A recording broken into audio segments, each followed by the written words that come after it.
नमस्कार, स्वागत है आप सभी का डीडी न्यूज़ के इस विशेष सांकेतिक भाषा के बुलेटिन में। आपके साथ मैं हूं संध्या शर्मा और मेरे साथ है मेरी सहयोगी दीपाली। आइए बुलेटिन की शुरुआत करते हैं हेडलाइंस के साथ। बिहार की 75 लाख महिलाओं के खाते में आएंगे 10-10 हजार रुपए। प्रधानमंत्री नरेंद्र मोदी आज वीडियो कॉन्फ्रेंसिंग के जरिए लॉन्च करेंगे मुख्यमंत्री महिला रोजगार योजना।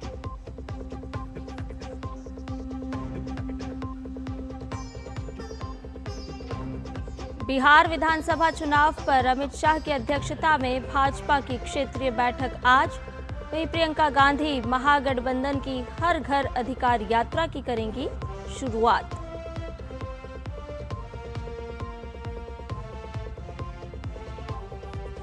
विदेश मंत्री डॉक्टर एस जयशंकर ने कहा, विकास को निशाना बनाकर वैश्विक शांति नहीं संभव। न्यूयॉर्क में G20 विदेश मंत्रियों की बैठक में लिया हिस्सा। सभी समकक्षों से आतंकवाद पर जीरो टॉलरेंस की नीति अपनाने का आग्रह।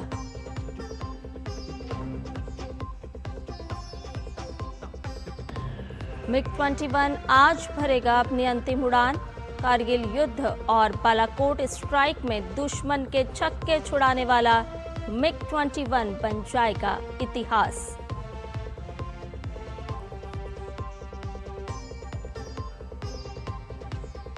और भव्य उद्घाटन समारोह के साथ नई दिल्ली में विश्व पैरा एथलेटिक्स चैंपियनशिप की हुई शुरुआत।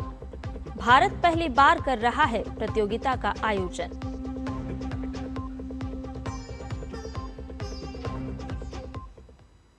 और आइए अब सभी खबरों को विस्तार से जानते हैं। बिहार की महिलाओं को नवरात्र में आज उपहार मिलने वाला है।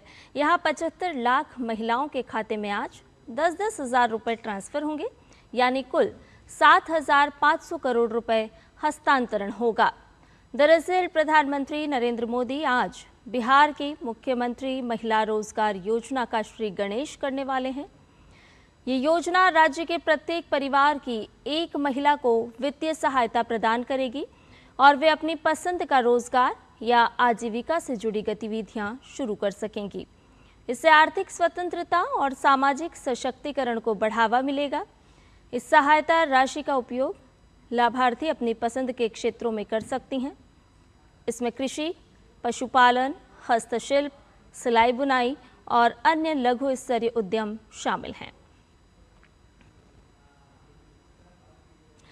बिहार विधानसभा चुनाव को लेकर राजनीतिक दलों में हलचल तेज हो गई है।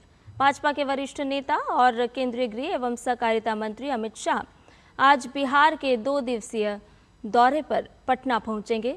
अमित शाह अपनी 2 दिवसीय यात्रा में 4 शहरों में कार्यकर्ता सम्मेलन को संबोधित करेंगे। अमित शाह आज बेतिया में पूर्वी चंपारण और सारण की पार्टी की क्षेत्रीय बैठक की अध्यक्षता करेंगे। इस बैठक में पार्टी कार्यकर्ताओं और नेताओं के साथ चुनाव जीतने की रणनीति पर मंथन किया जाएगा। देश के विभिन्न राज्यों में होने वाले विधानसभा चुनाव को लेकर राजनीतिक दलों ने कमर कसनी शुरू कर दी है। इस कड़ी में भारतीय जनता पार्टी ने बिहार, तमिलनाडु और पश्चिम बंगाल के लिए चुनाव प्रभारियों की नियुक्ति कर दी है।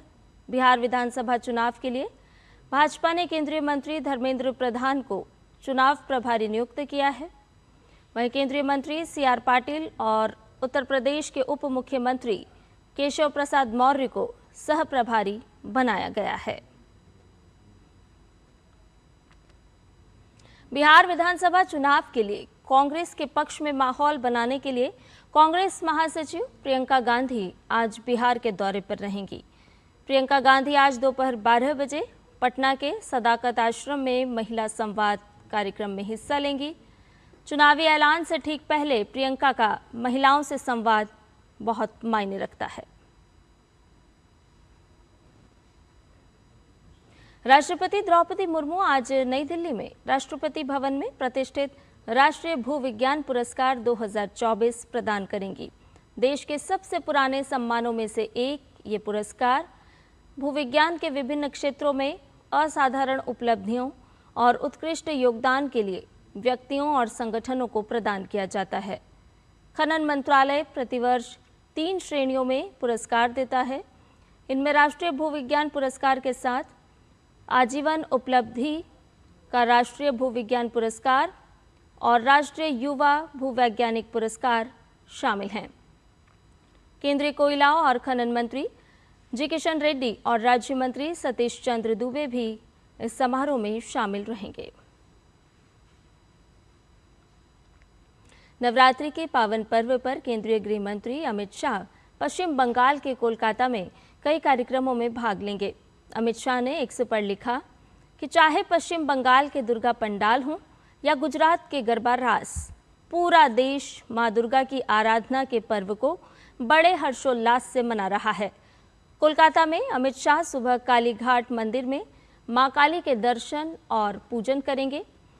इसके बाद वो संतोष मित्रा स्क्वायर दुर्गा पूजा पंडाल का उद्घाटन भी करेंगे।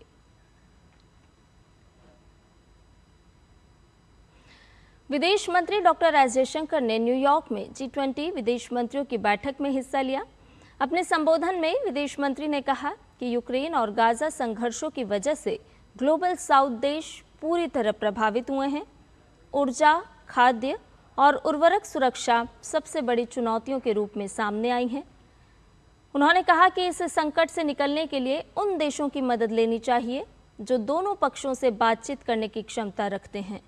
आतंकवाद को उन्होंने विकास का सबसे बड़ा दुश्मन बताया और कहा कि दुनिया को आतंकवाद के प्रति न तो सहिष्णु होना चाहिए और न ही कोई समझौता करना चाहिए।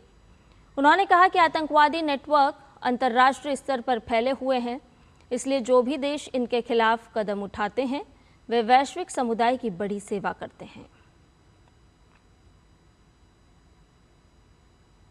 सूचना एवं प्रसारण राज्य मंत्री डॉक्टर एल मुरुगन ने दक्षिण कोरिया का सफल दौरा किया।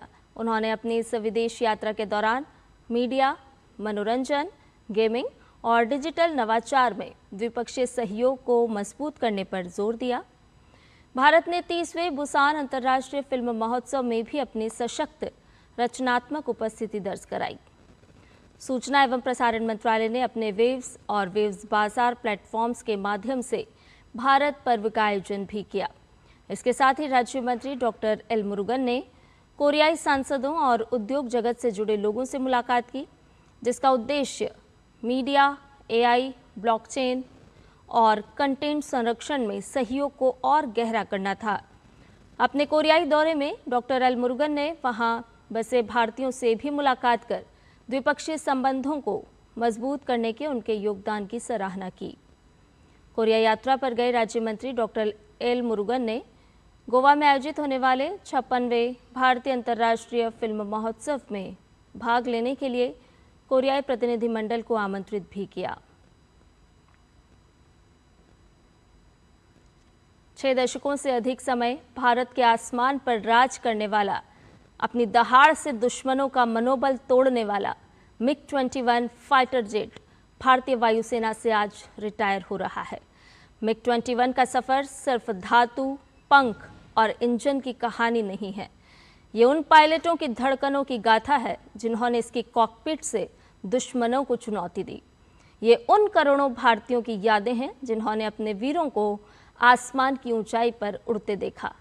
विदाई के बाद MiG-21 भले ही आकाश में ना दिखे, लेकिन इसकी दहाड़ हमेशा भारतीय दिलों में गूंजती रहेगी और इसके शौर्य की कहानियां आने वाली पीढ़ियों को प्रेरणा देती रहेगी। नई दिल्ली के जवाहरलाल नेहरू स्टेडियम में विश्व पैरा एथलेटिक्स चैंपियनशिप का भव्य समारोह के साथ आगाज हुआ। केंद्रीय युवा कल्याण एवं खेल मंत्री मनसुख मांडविया ने विश्व पैरा एथलेटिक्स चैंपियनशिप का उद्घाटन किया। इस प्रतियोगिता का ये 12वां संस्करण है और ये पहली बार है जब भारत विश्व पैरा एथलेटिक्स चैंपियनशिप की मेज़बानी कर रहा है। 27 सितंबर से 5 अक्टूबर तक आयोजित होने वाली इस चैंपियनशिप में 100 से ज़्यादा देशों के करीब 2200 एथलीट हिस्सा ले रहे हैं। एशिया कप 2025 अब समाप्ति की ओर बढ़ रहा है। भारतीय टीम ने टूर्नामेंट में अब तक अपने सभी मैच जीते हैं। विजयी रथ पर सवार सूर्या की सेना पहले ही फाइनल में जगह पक्की कर चुकी है। एशिया कप के आखिरी सुपर 4 मुकाबले में भारत का सामना आज श्रीलंका से होगा। क्रिकेट एशिया कप के फाइनल में रविवार को भारत का सामना पाकिस्तान से होगा। प्रतियोगिता के 41 साल के इतिहास में ये पहला मौका होगा जब भारत और पाकिस्तान की टीम एशिया कप फाइनल में आमने सामने होंगी। कल खेले गए सुपर 4 के मैच में पाकिस्तान ने बांग्लादेश को 11 रन से हराकर फाइनल में प्रवेश किया। भारतीय टीम पहले ही सुपर 4 के अपने दोनों मैच जीतकर फाइनल में जगह बना चुकी है। और इसके साथ ही हमारे इस विशेष सांकेतिक भाषा के बुलेटिन में फिलहाल के लिए इतना ही। मुझे और मेरी सहयोगी दीपाली को दीजिए अनुमति। नमस्कार।